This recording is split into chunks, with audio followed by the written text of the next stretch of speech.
É óbvio que não há, eu sempre digo isso, não há regra em comunicação. Eu não posso falar aqui que o gestor tem que fazer isso, que a pessoa tem que fazer aquilo. Eu não posso falar isso, porque vai depender muito do cenário, do contexto, de como a pessoa é. Então vai mudar muito de pessoa a pessoa. Mas uma das coisas que funciona em todos os níveis, para todo mundo, sem dúvida nenhuma, é lembrar de o tempo todo estabelecer conexão. O que eu quero dizer com isso?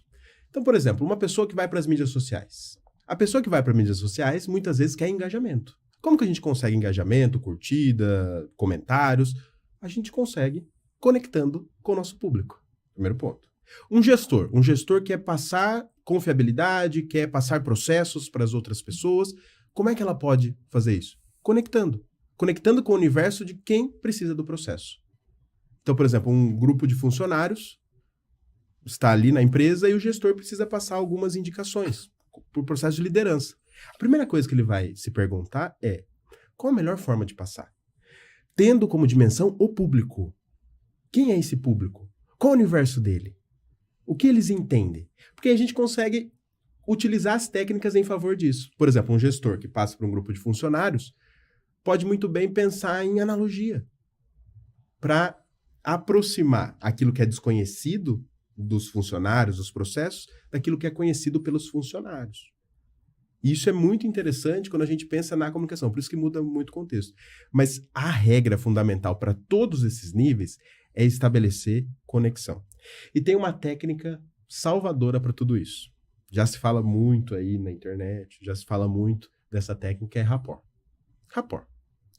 Então, você dimensionar o outro na comunicação. Você escutar o outro, você perguntar para o outro, você entender a dimensão do outro. Isso faz muito sentido para quem está nas mídias sociais, para quem está num relacionamento com outra pessoa, e pode ser tanto amoroso quanto amizade, colega de trabalho, e também para quem é gestor. É estabelecer essa conexão. Quanto mais entendimento do seu time, melhor. Quanto mais entendimento das pessoas que compõem, melhor. E para isso, como é que a gente pode fazer rapport? Tem vários itenzinhos que a gente pode fazer. Primeiro deles, jamais cerrar uma comunicação. Que eu quero cerrar a comunicação. Então, ficar fechado. Achar que você, para passar autoridade, você precisa o tempo todo provar algo. Não precisa. Não precisa. E essa é uma dimensão muito interessante, Lu, que você estava falando, quando a gente pensa no julgamento do outro, parece que o tempo todo a gente precisa provar algo. Então, na internet, tem muito discurso de vendedor o tempo todo gerando autoridade. Chega uma hora que todo mundo cai no fácil, isso é, fica entediado com esse tipo de comunicação. E aí, quem vai prevalecer? Aquelas pessoas que têm uma conexão, que conseguem essa conexão.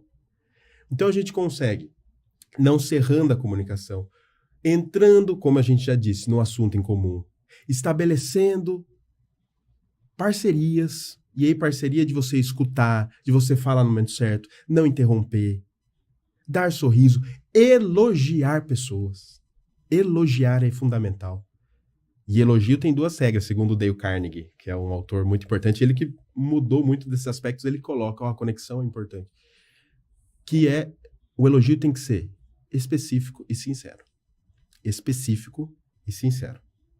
Não adianta eu chegar aqui e falar: Alexandre, você é incrível. Maravilhoso. Você vai falar: o que você quer? O que você quer de mim? Já vem o procurando? golpe. Exato. O golpe tá aí, cara. Cai quem quer.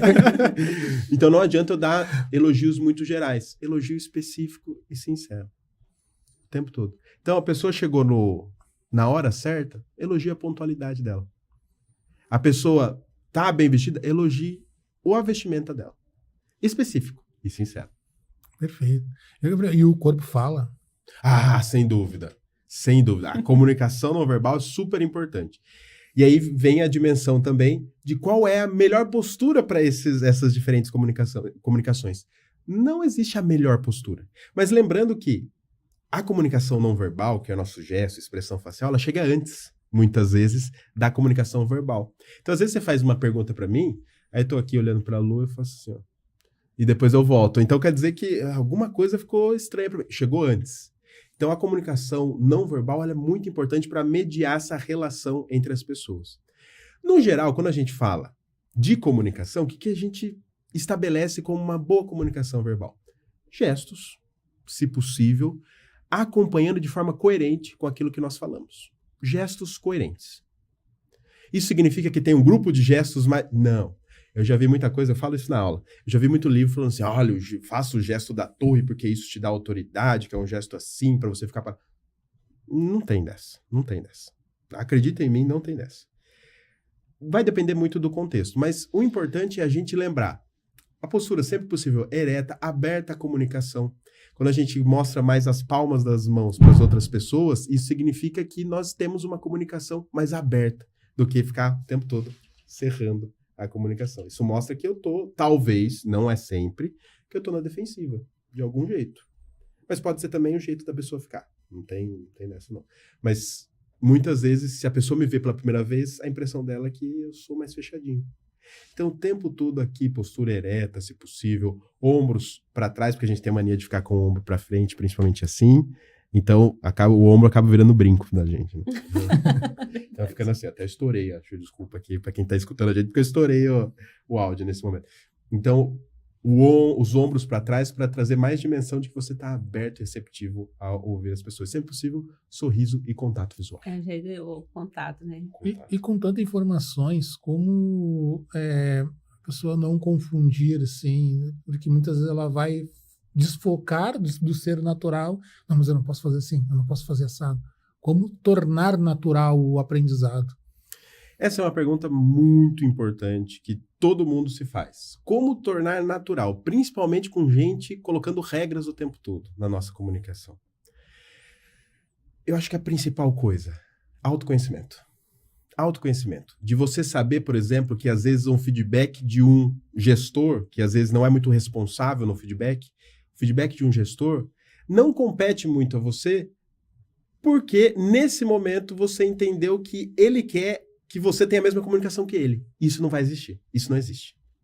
Por exemplo, a Lu vem aqui e fala assim, olha, Gabriel, você tem que agir dessa forma. Aí eu falo, mas o resultado foi o mesmo, eu só agi da minha forma. Então quer dizer que eu preciso mediar a minha relação com o mundo a partir do seu modo de ver o mundo? Então, a principal coisa para conseguir essa naturalidade e conseguir sustentar isso, sem dúvida nenhuma, autoconhecimento. Por isso que o curso também ajuda muito nesse processo de autoconhecimento. Muito. Pelo menos essas primeiras aulas, principalmente, né? Não dá para ser um bom orador sem autoconhecimento.